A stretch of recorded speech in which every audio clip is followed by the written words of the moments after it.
നമുക്കെല്ലാവർക്കും അറിയുന്നത് പോലെ ഒട്ടേറെ ജോലി സാധ്യതയുള്ള മേഖല തന്നെയാണ് അറബിക് ആൻഡ് ഇംഗ്ലീഷ് ട്രാൻസ്ലേഷൻ. അറബി ഭാഷയെക്കുറിച്ച് പറയുകയാണെങ്കിൽ ഇന്ന് മിഡിൽ ഈസ്റ്റിലും നോർത്ത് ആഫ്രിക്കയിലൊക്കെയായി 400 മില്യണിലധികം ആളുകൾ സംസാരിച്ചു കൊണ്ടിരിക്കുന്ന ഭാഷയാണ് അറബി ഭാഷ. ഇംഗ്ലീഷ് ആണെങ്കിൽ നമുക്കറിയാം വേൾഡ് ലെവൽ തന്നെ ബിസിനസ് രംഗത്തും അതുപോലെ വിദ്യാഭ്യാസ മേഖലകളടക്കം എല്ലാ ഫീൽഡുകളിലും അത്യാവശ്യം അനിവാര്യമായിട്ടുള്ള ഭാഷയാണ് ഇംഗ്ലീഷ്. നമ്മൾ അറബിയിൽ നിന്ന് ഇംഗ്ലീഷിലേക്ക് ട്രാൻസ്ലേഷൻ ചെയ്യുമ്പോൾ നമ്മൾ 2 ഭാഷകളെ കുറിച്ചും അറിയേണ്ടതുണ്ട്. അതുപോലെ 2 ഭാഷകളുടെ കൾച്ചറിനെ കുറിച്ചും കോണ്ടെക്സ്റ്റിനെ കുറിച്ചും ഓരോ വാക്കുകളുടെ അർത്ഥവും എങ്ങനെ ട്രാൻസ്ലേഷൻ ചെയ്യേണ്ട രീതിയൊക്കെ നമ്മൾ പഠിക്കേണ്ടതുണ്ട്. നമ്മൾ ഈ ക്ലാസ്സുകളിലൂടെ അറബിയും ഇംഗ്ലീഷും സെന്റൻസുകൾ ട്രാൻസ്ലേറ്റ് ചെയ്ത് നിങ്ങൾക്ക് തരും. നിങ്ങളത് വെച്ച് അറബിയും ഇംഗ്ലീഷും പ്രാക്ടീസ് ചെയ്യുന്നതോടൊപ്പം 2 ഭാഷ ട്രാൻസ്ലേറ്റ് ചെയ്തും പ്രാക്ടീസ് ചെയ്യേണ്ടതാണ്. ഹൽ ജുനീൻത്, ഹൽ അൻത മജ്നൂൻ, ആർ യു ക്രേസി, നിനക്കെന്താ ഭ്രാന്തുണ്ടോ? ഇത് നമുക്ക് എങ്ങനെ സെന്റൻസുകളിൽ ഉപയോഗിക്കാം? هل أنت مجنون؟ كيف تفكر في القفز من هذا المكان المرتفع؟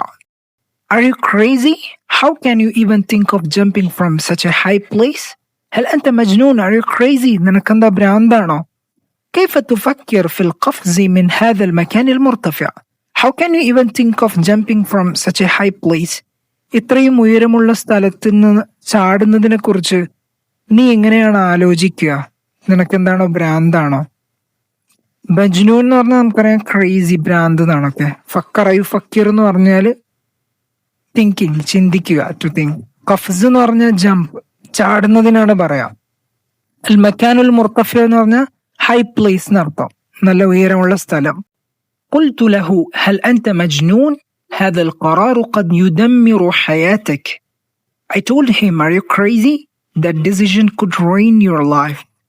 قلت له, I told him, ഞാൻ അവനോട് പറഞ്ഞു, هل أنت مجنون? Are you crazy? നിനക്കെന്താ ഭ്രാന്താണോ?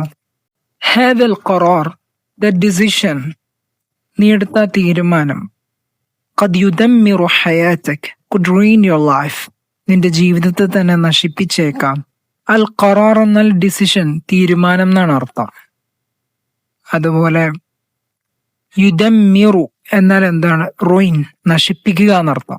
هل أنت مجنون لتظن أنني سأصدق هذه الكذبة? Are you crazy to think I would believe that lie? هل أنت مجنون? Are you crazy? നിനക്കെന്താ ഭ്രാന്താണോ? لتظن, to think, നീ ചിന്തിക്കാൻ, നീ വിചാരിക്കാൻ. أنني سأصدق هذه الكذبة, I would believe that lie, ആ കള്ളം ഞാൻ വിശ്വസിക്കുമെന്ന് നീ വിചാരിക്കാൻ നിനക്കെന്താ ഭ്രാന്ത് ഉണ്ടോ എന്നാണ്. അപ്പൊ ഇവിടെ ഉസദ്ദിഖ് എന്ന് പറഞ്ഞില്ലേ, സദ്ദഖ യുസദ്ദിഖ് എന്ന് പറഞ്ഞാല് ഒരു കാര്യം സത്യമാണെന്ന് സമ്മതിക്കുക, അല്ലെങ്കിൽ ടു ബിലീവ്, വിശ്വസിക്കുക എന്നർത്ഥം.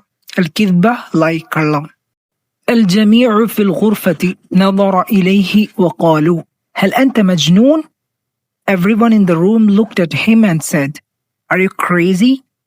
എല്ലാവരും, അൽ ജമീഉ, എവ്രിവൺ, എല്ലാവരും, ഫിൽ ഗുർഫ, ഇൻ ദ റൂം, റൂമിൽ എല്ലാവരും, നദറ ഇലൈഹി, ലുക്ക്ഡ് അറ്റ് ഹിം, അവനിലേക്ക് നോക്കി, വഖാലു, ആൻഡ് സെഡ്, അവര് പറഞ്ഞു, ഹൽ അൻത മജ്നൂൻ, ആർ യു ക്രേസി, നീ ഭ്രാന്തനാണോ എന്ന് അവര് ചോദിച്ചു. അപ്പൊ നമ്മളിവിടെ മനസ്സിലാക്കേണ്ടത്, അറബിയിൽ നിന്ന് ഇംഗ്ലീഷിലേക്ക് ട്രാൻസ്ലേഷൻ ചെയ്യുന്ന സമയത്ത് ആ ഭാഷയുടെ ആ ഒരു തനിമ അതങ്ങനെ ചോർന്നു പോവാത്ത രൂപത്തിൽ വേണം ട്രാൻസ്ലേഷൻ ചെയ്യാനായിട്ട്. ഓക്കെ, ആദ്യം നമ്മൾ 2 ഭാഷകളെ കുറിച്ചും ഉള്ള അറിവ് നമുക്കുണ്ടായിരിക്കേണ്ടതാണ്. അതുകൊണ്ട് ഇത്തരം തഅബീറുകളൊക്കെ നിങ്ങൾ എഴുതി വെക്കുകയും സ്ഥിരമായി പ്രാക്ടീസ് ചെയ്ത് പരിശീലിക്കുകയും ചെയ്യുന്നതിലൂടെ നിങ്ങളുടെ സംസാരശേഷിയും അതുപോലെ ഭാഷ ഉപയോഗിക്കാനുള്ള കഴിവൊക്കെ നന്നായി വികസിക്കും. അപ്പൊ നമുക്ക് അടുത്ത ക്ലാസ്സിൽ കാണാം ഇൻഷാ അല്ലാഹ്.